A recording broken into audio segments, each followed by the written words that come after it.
Donc nous sommes dans la salle du tournebroche à présent, qui était la cuisine familiale d'Auguste Escoffier, où on trouve effectivement dans l'âtre un tournebroche et différents ustensiles de cuisine.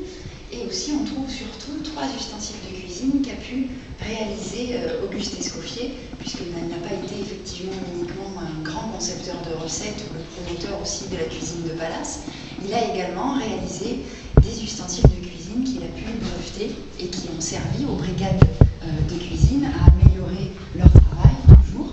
Donc il y a ici par exemple un appareil à émincer la pomme de terre. Il était révolutionnaire, c'était l'ancêtre de la mandoline. Juste à côté ensuite un dénoyauteur à olives ou à petits fruits, donc pour la partie des entremets c'était très important.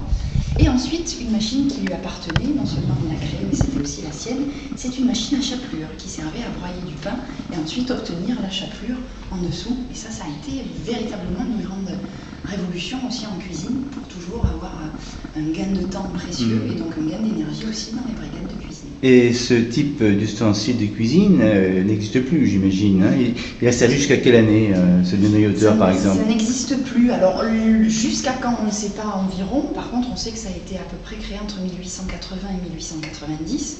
Et bon, ensuite, c'est vrai que les dénoyauteurs à olives et à petits fruits ont assez vite disparu, puisqu'après les années 50, on n'en a plus vu dans les cuisines de professionnels.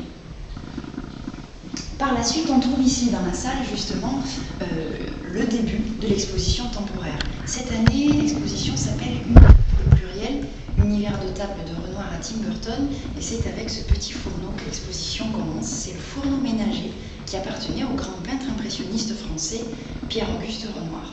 Et c'est sur ce fourneau qu'Aline Renoir lui préparait les plats que finalement il va commencer à adorer, alors que ce soit la bouillabaisse, que ce soit l'adobe provençal, que ce soit aussi le pot-au-feu. C'est sur ce petit fourneau qu'Aline Renoir pouvait lui préparer ensuite des plats.